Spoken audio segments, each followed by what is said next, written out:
Hello guys, hello. This is for Libra. Libra, welcome dito sa aking channel, Kapalaran 888. Welcome Libra. Alamin natin ko ng messages, vibration, gabay, energy para sa lahat ng Libra. Okay.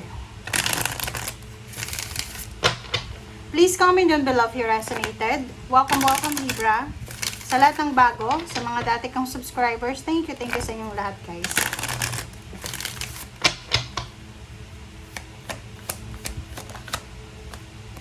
Okay, Rhinoceros na reverse. So, ibig sabihin yan, kailangan nyo na talaga na bawasan, Libra. May mga dapat kayong bawasan.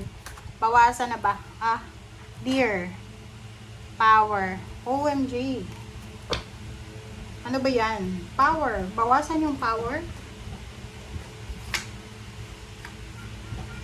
Masyado ka bang stricta? Kasi parang ganun eh. Siguro mas, i-moderate natin yung pagiging stricta sa parent or teacher ka ba, boss ka ba, team leader ka ba. So, mayroon tayong mga parang obligation siguro sa pamilya, sa community na masyado tayong maigpit. So, medyo bawasan mo daw. Sa love life ba yan? Masyado ka bang silosa, parang ganun.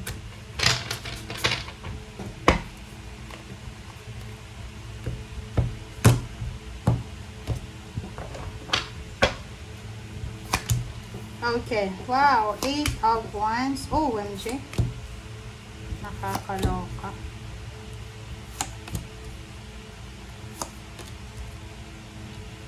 Okay, Libra. Be careful. Mag-iingat. Isang balita ang posibleng matatanggap mo. Ang balitang ito is tungkol sa mga taong nag-aaway-away, nagkakagulo.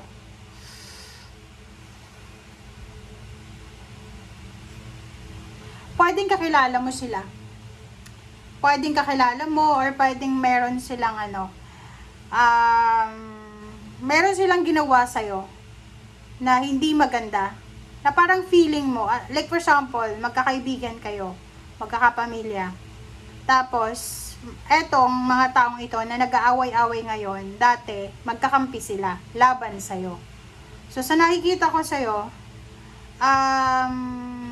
yung balitang ito na nag-aaway-away sila, pwedeng magdala to sa'yo ng kalma. Di ba parang syempre tao ka lang, parang may isip mo na, nakaganti na ako. Kahit hindi naman ako gumalaw, pero nakaganti ako. Parang ganun. Okay? And next natin, Libra, is yung King of Swords, tsaka 5 of Wands. Sinasabi ng bara sa'yo dito na, mag-iingat ka, Libra, sa mga decision making mo, na hindi ka sigurado. Mag-iingat ka sa mga decision making mo kasi baka padalos-dalos ka lang. Okay? So, yun yung sinasabi ng baraha sa'yo. Next is Ace of Cups. Sinasabi ng baraha na there's a new direction na posibleng magdadala sa'yo ng happiness. Magdadala sa'yo ng peace and harmony. Ano yung ibig sabihin nito, Libra? May mga taong sumubutay sa'yo. May mga taong gumawa ng mga bagay na hindi dapat gawin sa'yo.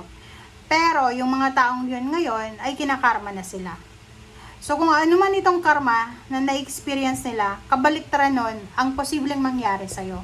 Kasi habang sila kinakarma, ikaw magiging masaya. Ikaw ay posibleng makakapagpahinga, magbabakasyon.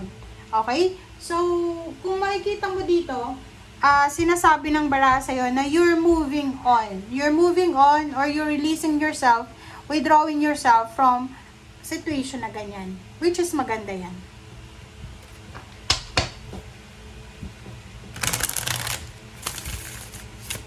Sino-sino ba yan na umabuso sa'yo? Sino ba yan? May ginawa sila eh. May ginawa sila sa'yo. And yung mga taong yan ngayon, nag-aaway-aaway na.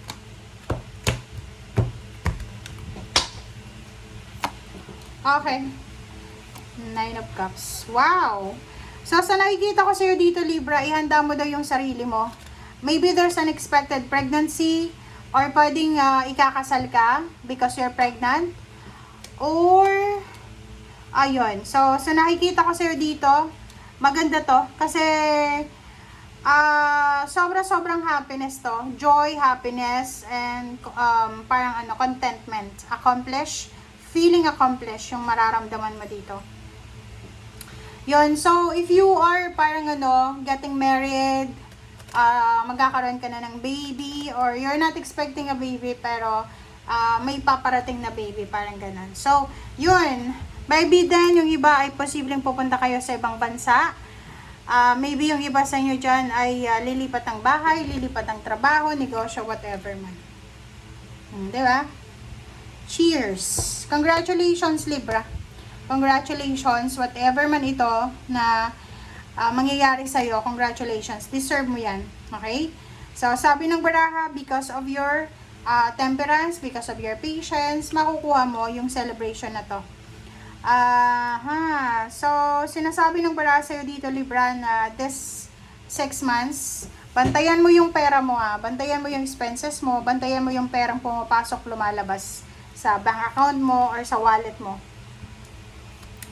Okay, so sa nakikita ko sa'yo dito, magdahan-dahan daw kayo sa mga gastusin, expenses. Sabihin natin, marami ka bang pera, marami kang budget, pero you need to be careful. Kailangan moderation. Kailangan bawasan yung mga gastos na hindi naman kailangan para hindi ka daw magsisi sa bandang huli. Okay?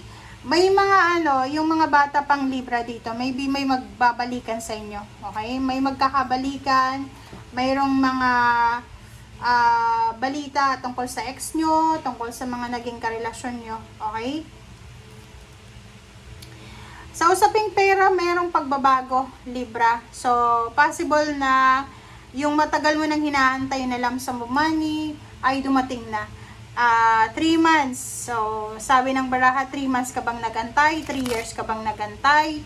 And sabi ng baraha sa'yo na ihanda mo yung sarili mo kasi parating na.